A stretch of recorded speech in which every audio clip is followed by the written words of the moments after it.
আসসালামু আলাইকুম। Hello everyone. আজকের ভিডিওটিতে আমরা অটোডেস্ক ইকোটেক্ট সফটওয়্যারটি কী সে সম্পর্কে জানব। ইকোটেক্ট সফটওয়্যারের অনার হলো অটোডেস্ক।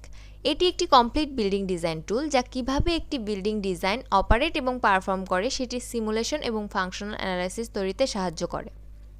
সফটওয়্যারটি ডেভেলপ করেছেন ডক্টর অ্যান্ড্রু মাস এবং অটোডেস্কের square one research limited.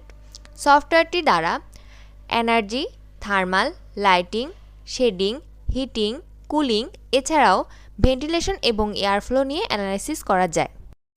সফটওয়্যারটির versatile ব্যবহার রয়েছে। ইকোটেক্ট বিভিন্ন সফটওয়্যার থেকে তথ্য ইম্পোর্ট করতে পারে, যেমন রেভিট, অটোক্যাড, আর্কিক্যাড, 3D ম্যাক্স। আবার এটি বিভিন্ন ফরম্যাটে ও প্রোগ্রামে তথ্য ইম্পোর্ট করতে পারে। সফটওয়্যারটি লাইটিং, শেডিং, সোলার অ্যানালাইসিস ছাড়াও একটি বিল্ডিংয়ের বিভিন্ন ফ্যাসিলিটি যেমন অ্যাকোস্টিক অ্যানালাইসিস নিয়েও কাজ করে। সবশেষে আমরা জানব আর্কিটেকচারে এই সফটওয়্যারটির ব্যবহার সম্বন্ধে।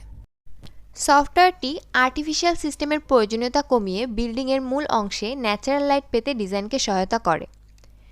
ইকোটেক্ট দ্রুত বিশ্লেষণ, প্রাইমারি ডিজাইন রিড এবং একই সাথে ভিজুয়ালাইজেশনের জন্য ব্যবহৃত হয়। Energy simulations, heating, cooling, energy consumptions, solar orientation, radiation, natural এবং artificial lighting, internal air, humidity এসবের জন্যও ইকোটেক্টকে বেছে নেওয়া হয়েছে। সফটওয়্যারটি দ্বারা যা যা করা যায় তা হলো কোনো একটি মডেলের কোনো একটি পার্টের শ্যাডো এবং রিফ্লেকশন দেখানো যায় ও অ্যানিমেট করা যায়। আবার কোনো একটি মডেলের সানপাথ ডায়াগ্রাম জেনারেট করা যায়।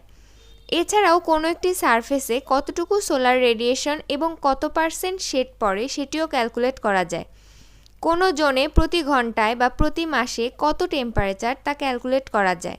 কোনো একটি বিল্ডিংয়ের সম্পূর্ণ ম্যাটেরিয়াল কস্ট এবং এনভায়রনমেন্টাল ইম্প্যাক্ট সম্পর্কে ধারণা পাওয়া যায়।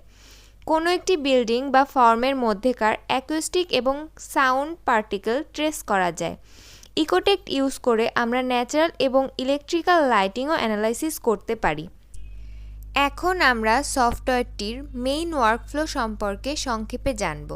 প্রথমে আসছে মডেলিং করার পর মডেলটির সোলার অ্যানালাইসিস, এরপর লাইটিং অ্যানালাইসিস, এরপর থার্মাল অ্যানালাইসিস এবং সর্বশেষে অ্যাকুস্টিক অ্যানালাইসিস। এটা ছিল আমাদের ইকোটেক্ট সফটওয়্যারটির বেসিক আলোচনা। পরবর্তী টিউটোরিয়ালগুলোতে আমরা এই টপিকগুলো সম্পর্কে বিস্তারিতভাবে শিখব। ধন্যবাদ।